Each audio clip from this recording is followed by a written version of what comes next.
terumbu karang tercemar, rusak, padang lamun, kemudian termasuk mangrove. Mangrove itu banyak juga manfaatnya sebetulnya buat fungsi komunitas ekologis, ya. fungsi ekonomisnya juga ada. Sayangnya ada situasi di mana dirusak oleh industrialisasi hari ini, tambang, terus kemudian tadi kata Bang Bur, laut yang menerima semua aktivitas yang dilakukan di darat. Ini mangrove itu ternyata lebih hebat daripada pohon-pohon yang lain.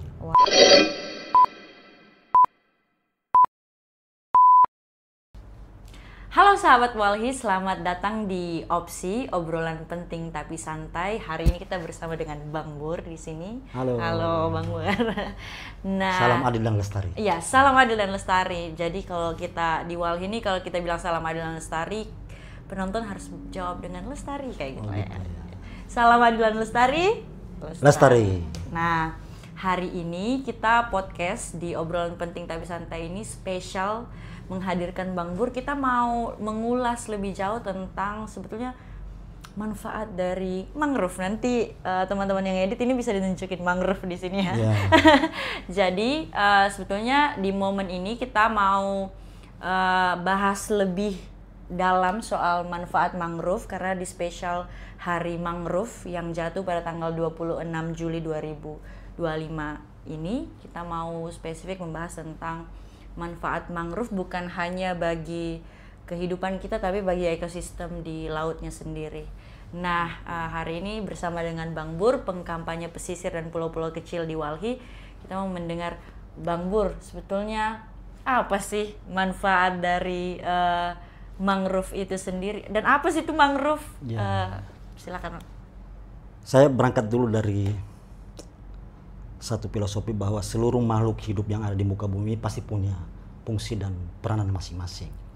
Entah itu yang hidup, biotik, maupun yang tidak hidup, abiotik. Dan itu pasti ada satu rangkaian siklus ekosistem yang saling berkaitan. Nah, salah satu di dalamnya adalah mangrove. Mungkin selama ini masyarakat masih agak tabu soal mangrove. Beliau hanya dianggap tumbuhan liar yang hidup di sekitar pesisir. Betul. Tetapi fungsi dan peranan dia dalam satu ekosistem itu masyarakat tidak terlalu paham benar. Betul. Saya dulu juga waktu kecil saya anggap ini mangrove itu sarang beberapa biota yang bisa mengancam. Iya. Di situ ada buaya bisa jadi ya. Karena agak sedikit horor kalau kita masuk ke hutan-hutan. Tapi di balik itu juga mangrove ini sebenarnya punya satu peran penting di dalam membangun satu habitat ekosistem di pesisir. Satu dari sekian banyak ekosistemnya ada di situ, ada padang lamun juga, di situ juga ada terumbu karang. Betul. Nah, ini yang penting memperingati Hari Mangrove ini. Kenapa tentu dunia harus ikut memperingati? Kenapa sih mangrove ini harus kita jadikan sebagai hari penting dari sekian banyak hari dalam satu tahun? Berarti ini bagian dari makhluk hidup yang penting selain makhluk hidup yang lain. Nah, ini yang menyebabkan kenapa UNESCO menetapkan ada Hari Mangrove itu sebagai Hari Mangrove mulai dari tahun 2015. Jadi kita sudah 10 tahun lah yang dalam rangka tentu menjaga kelestarian mangrove. Jadi teman-teman, kita nggak mungkin memperingati Hari Mangrove itu tanpa latar belakang, dan kita tadi sudah mendengar Bang Bur bilang bahwa makin kesini kita makin memahami bahwa mangrove ternyata punya peranan penting dalam satu ekosistem. Nah, sebetulnya saya tuh sering banget nonton ini Bang, video-video yang kayak menunjukkan arus deras terus tiba-tiba kalau dihantam ke mangrove dia jadi kayak reda gitu airnya. Nah, itu sebetulnya bisa dijelaskan nggak sih Bang, kayak secara saintifik kenapa bisa mangrove begitu bisa meredam kayak ombak tiba-tiba bisa jadi reda karena masuk ke dalam mangrove itu sendiri, dan sebetulnya memang dia betulkah menjaga ombak itu atau memang ya alami aja begitu? Ya, sebenarnya mangrove itu kan kita punya kurang lebih di dunia itu ada sekitar 200-an lebih lah spesies mangrove. Wow. Nah, masing-masing spesies itu punya peranan yang berbeda-beda. Salah satunya kalau kita kenal di Indonesia itu yang paling banyak itu Rhizopora. Itu bakau. Oke. Itu namanya kalau kita sehari-hari di kampung-kampung itu Masyarakat menyebutnya bakau, kayu bakau. Ah. Yang hidup di area berlumpur. Nah, peran pentingnya salah satunya menahan gelombang ombak yang akan masuk ke daerah-daerah pesisir yang bisa menyebabkan abrasi pantai. Nah, salah satu perannya itu secara ekologis, mangrove itu menahan kalau ada gelombang besar sebelum masuk ke pemukiman atau ke kebun. Mangrove ini yang menjadi benteng pertama di pesisir pantai untuk menahan ombak, gelombang besar dari laut yang diantar oleh angin. Jadi apa lagi namanya? Itu salah satu fungsinya ya. Iya, itu spesies yang memang tumbuh di Indonesia itu yang bakau itu ya, Rhizopora. Di dunia kita ini sekarang, Indonesia itu paling besar hutan mangrove. Kita punya 3.400.000 sekian hektar Hutan mangrove di Indonesia. Dengan jumlah itu kita 23%. Wow, di dunia? Di dunia. Kita yang paling terbesar dari semua negara-negara yang punya hutan mangrove. Ya, kita tahu Indonesia ini unik sekali dengan kondisi hutannya, termasuk juga besar. Keanekaragaman hayatinya yang besar. Tapi sebetulnya ada ancaman nggak sih yang sedang dihadapi oleh ekosistem mangrove kita hari ini, Bang? Kan kita biasa mendengar dulu ada banyak kawan-kawan yang sekarang mengupayakan tuh untuk reboisasi nanam mangrove. Rehabilitasi mangrove. Rehabilitasi mangrove. Nah, sebenarnya apa ada ancaman yang terjadi pada mangrove kita hari ini? Dari tahun 80 itu kita sebenarnya punya 4 juta lebih hektar hutan mangrove. Nah, dalam perjalanannya beberapa dekade terakhir tahun 2025 ini kita tinggal punya 3.400.000 sekian hektar mangrove. Wow, 600.000 hilang ya? Ya, itu sekitar 600.000. Nah, kalau kita turunkan lagi secara spesifik dari 3.400.000 itu, ternyata ada 41,9% yang rusak. Berarti sekitar 1.400.000 yang rusak hutan mangrove itu. Akibat dari masifnya, salah satunya yang paling dominan itu rusak hutan mangrove itu karena masifnya industrialisasi khususnya pertambangan. Jadi apa yang terjadi di darat memang kadang-kadang laut itu menjadi korbannya. Jadi apa yang terjadi di darat itu cerminannya pasti lari di laut. Terjadinya degradasi hutan, kemudian ada banjir. Banjir itu pasti membawa limbah, sedimen, lumpur itu pasti masuk ke laut. Dan itu mempengaruhi ekosistem laut. Terumbu karang tercemar, rusak, padang lamun, kemudian termasuk mangrove. Nah, itu bacaan kita ada sekitar 1.400.000 mangrove yang hari ini dirusak. Karena ada industri tambang, kemudian pertambakan juga, tambak udang. Ya, yang lain-lain itu ya paling hanya penebangan yang digunakan oleh masyarakat biasa sebagai kayu bakar. Karena mangrove juga itu biasanya masyarakat pesisir itu gunakan sebagai alat untuk membakar, memasak, maupun ada yang mengolahnya juga menjadi bahan yang bernilai lebih, misalnya ada yang bisa bikin tepung. Mangrove itu banyak juga manfaatnya sebetulnya buat fungsi komunitas ekologis, fungsi ekonomisnya juga ada. Sayangnya ada situasi di mana dirusak oleh industrialisasi hari ini, tambang, terus kemudian tadi kata Bang Bur, laut yang menerima semua aktivitas yang dilakukan di darat. Ini yang menjadi poin penting kita sebenarnya. Kita kan sekarang lagi orang bilang krisis iklim, pemanasan global ya. Betul. Nah, mangrove itu ternyata lebih hebat daripada pohon-pohon yang lain. Wow. Ya. Mangrove itu dia 5 kali lipat bisa menyerap karbon. 5 kali lipat dari jenis tumbuhan yang ada di daratan lain. Di akarnya itu dia menyimpan 42% karbon. Di batangnya juga sekian persen. Sampai dengan di daunnya. Semua berfungsi. Banyak sekali fungsi yang bisa dapat. Tadi ada ekonomi juga, secara ekologis. Ya. Tapi mereka juga terdampak krisis iklim nggak sih, Bang? Ya pasti. Mangrove. Pasti ya, karena ya terjadinya itu tadi negara memberikan ruang yang sebesar-besarnya terhadap industri-industri pertambangan, tambak dan lain sebagainya tadi, sehingga kerusakan mangrove kita di Indonesia itu sudah cukup Parah. memprihatinkan sebenarnya dan sangat parah, 41%.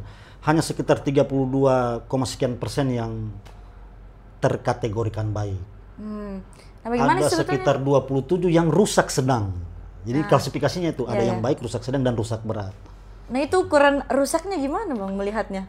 Apa bisa dilihat secara kasat mata itu Yang mati mangrove? misalnya, Oh, oke. Sudah tandus di daerah pesisir itu. Karena bisa jadi pertambangan misalnya buat jetty, Iya, kan? betul. Pelabuhan untuk kapal sandar memuat hasil-hasil tambang itu. Nah, di Pulau Pari malah di ini Bang, warganya udah nanam puluhan ribu pohon, terus kemudian dicabut karena mau dibikin Dihilangkan, ini, mau dibikin pelabuhan sama cottage. Ya, jadi itu banyaklah aspek itu baru tadi ya pertambangan. Sektor pariwisata pun sebenarnya juga bisa merusak seperti tadi dia. Banyak industri-industri wisata juga yang sebenarnya harusnya dia melindungi tapi malah menghilangkan dan merusak. entah itu nggak tahu ya manfaat mangrove atau gimana ya. Ya. Atau sebetulnya tahu Bang, tapi Sudah tahu tapi karena ingin mencari keuntungan lebih barangkali ya. mungkin ya sekarang kayak basis yang penting menguntungkan, ya udahlah ya. Habisi aja sumber daya yang kita punya. Betul. Nah, tadi kan karena sudah melihat begitu banyak manfaat, terus kemudian ada situasi di mana mangrove kita terancam oleh situasi krisis iklim, oleh pertambangan, oleh masifnya industri, terus kemudian semata-mata dilihat mangrove ini kalau nggak bermanfaat buat yang misalnya nggak bermanfaat besar gitu ya, nggak menghasilkan nilai ekonomi yang besar mungkin bagi negara atau korporasi ya, yang udah nggak dicabut aja atau dimatikan aja. Tapi sebetulnya dari penjelasan Bang Pur tadi kita mendengar bahwa begitu banyak sekali manfaatnya dan tapi di satu sisi ada banyak ancaman. Apa yang bisa kita lakukan Bang sebetulnya untuk menjaga mangrove-mangrove kita yang tersisa? Bagaimana mempertahankan yang tadi yang masih apalagi namanya masih bagus, ataupun yang dalam kategori sedang, tapi bagaimana mengupayakan dia kembali pulih gitu Bang?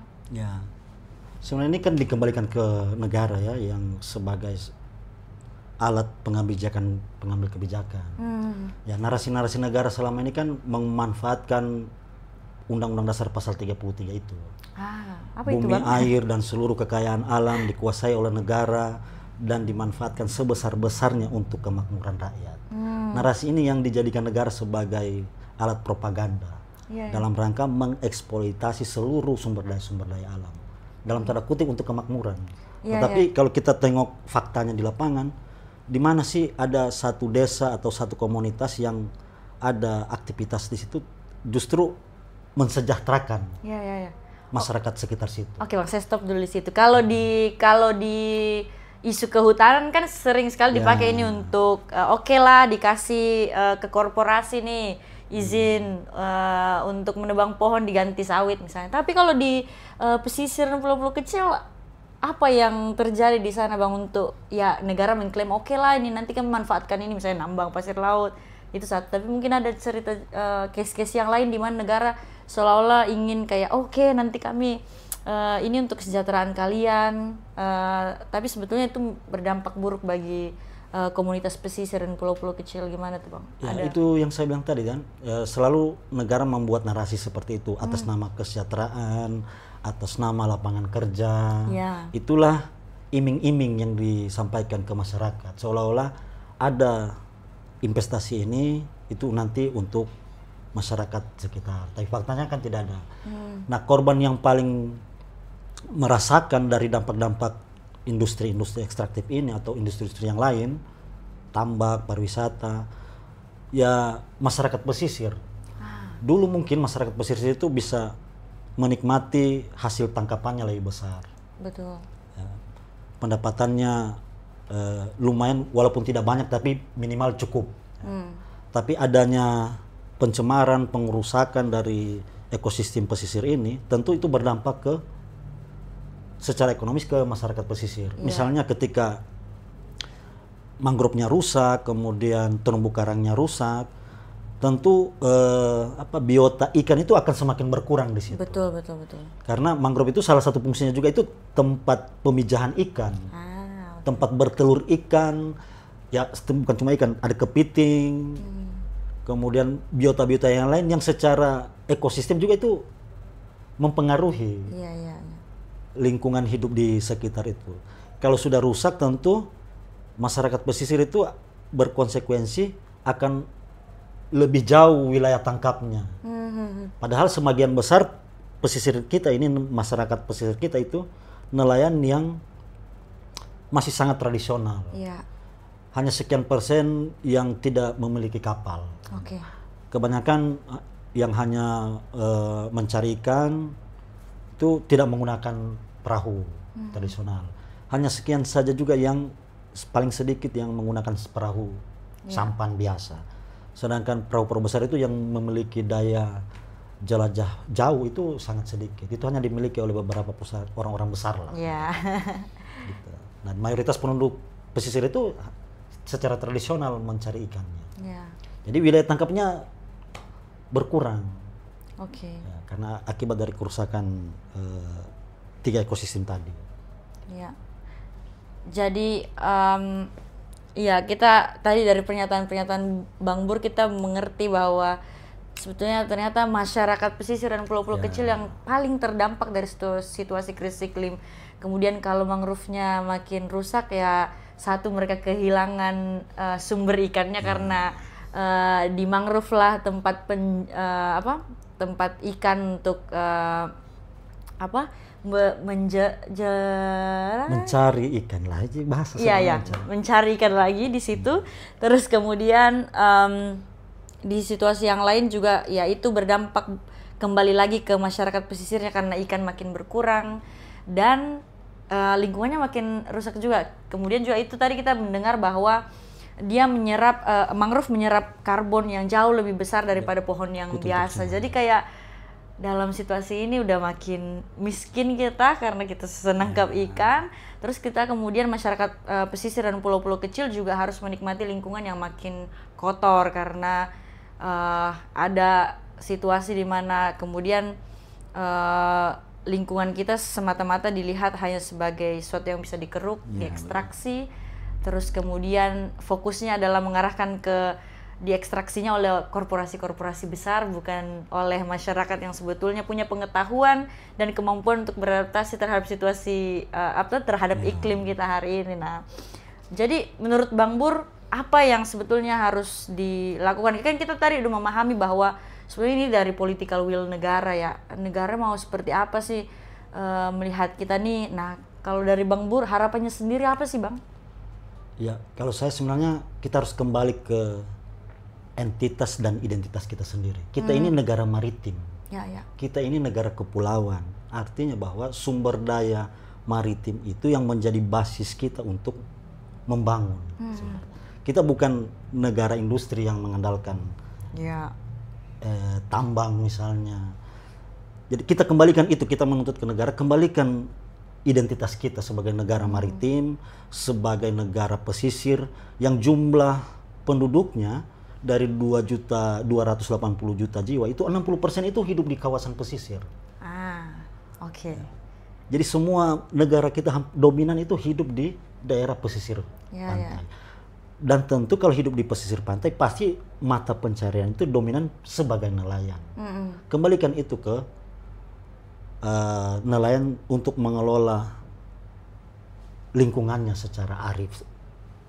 Seburuk-buruknya nelayan dalam dia tidak akan merasa rakus, saya yakin. Sejahat-jahatnya nelayan dia tidak bakalan sampai rakus menghabisi habitat lingkungan ekosistemnya, tempat dia hidup.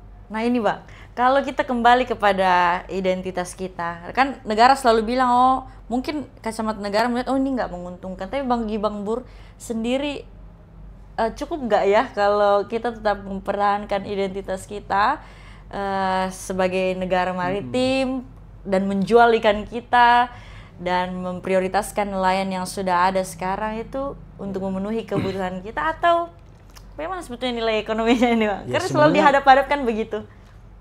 Ya kita paham negara butuh uang untuk membangun, kita paham. Tetapi bukan berarti lebih memprioritaskan aspek ekonomisnya dengan mengabaikan aspek-aspek ekologisnya. Saya buat analogi begini misalnya, saya tidak punya uang untuk makan, ya, untuk menyekolahkan anak. Apakah karena saya tidak punya uang untuk cari makan dan menyekolahkan anak, saya harus menjual satu organ tubuh saya? Oke. Ya, misalnya ginjal. Iya. Mahal, besar memang kita dapat uang itu. Cukup bahkan lebih membiayai hidup kita. Tetapi apakah harus itu yang kita lakukan? Mungkin hari 1 tahun, 2 tahun belum memberikan dampak ke kita. Tapi bagaimana 5 tahun, 10 tahun? Nah, analogi itu juga yang sama persis saya anggap dengan situasi kita dalam membangun pembangunan ke depan ini. Apakah dengan ekstraksi sumber daya alam kita yang secara ugal-ugalan dan rakus ini mengabaikan aspek itu ekologis. Padahal dulu juga kita miskin-miskin tapi tetap juga bisa hidup kan. Iya, betul. Di era-era awal-awal kita merdeka, cukup dengan makan nasi, dengan ikan, ubi, papeda, bahkan sehat kan. Iya, sehat sekali. Dibanding yang hari ini ada tambang, masyarakat situ terdampak kesehatan. Iya. Dari aspek ekonomi susah juga nyari ikan sebagai sumber kehidupan utama di masyarakat pesisir. Nah, itu yang sebenarnya harus kita kembalikan, pengelolaan habitat ekosistem lingkungan hidup di pesisir itu kembalikan ke nelayan, dia yang mengelola. Meskipun negara hari ini kampanye-kampanye rehabilitasi merusak, merehabilitasi. Yang tadi saya sampaikan ada 41,9% kerusakan mangrove. Tapi kemarin Jokowi hanya punya program itu 600.000 kan, 600.000 hektar untuk mau ditanam. Berarti kita punya selisih itu sekitar 800-an kan, 800 hektar juga yang itu yang rusak berat. Bagaimana yang rusak ringan yang 27% itu? Ya, mau dibikin apa? Terus kalau direhabilitasi mangrove itu butuh waktu yang lama juga untuk dia bisa tumbuh. Kemudian bisa memainkan peranan dia menyerap karbon itu. Ya kalau baru ditanam ya belum tentu dia langsung menyerap karbon. Makanya desakan kita yang ada ya kita jaga saja. Betul. Bukan kita pulihkan sebenarnya. Pemulihan itu ya rehabilitasi, restorasi. Tapi jangan yang sudah berhidup mangrove itu sudah baik, sudah lestari, tetapi dirusak oleh negara. Hanya karena kepentingan untuk mengisi kantong-kantong APBN. Ada yang rehabilitasi juga di ini juga Bang, karena nggak punya kekuatan untuk melawan negara ini, karena proyek pariwisatanya jauh lebih gede lagi. Nah, teman-teman, kita sudah di penghujung acara, kita sudah di penghujung podcast kita hari ini. Kita sudah menggali banyak informasi dari Bang Bur. Nah, Bang Bur mau ada ucapan khusus nggak buat Hari Mangrove kita hari ini? Selamat Hari Mangrove secara internasional. Kita selamatkan mangrove hari ini untuk pemulihan ekosistem dan mencegah kerusakan dalam mengantisipasi krisis iklim kita saat ini.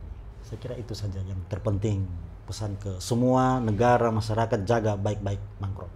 Jadi jaga yang tersisa, pulihkan yang sudah rusak, terus kemudian jangan lagi diekstraksi. Lestarikan.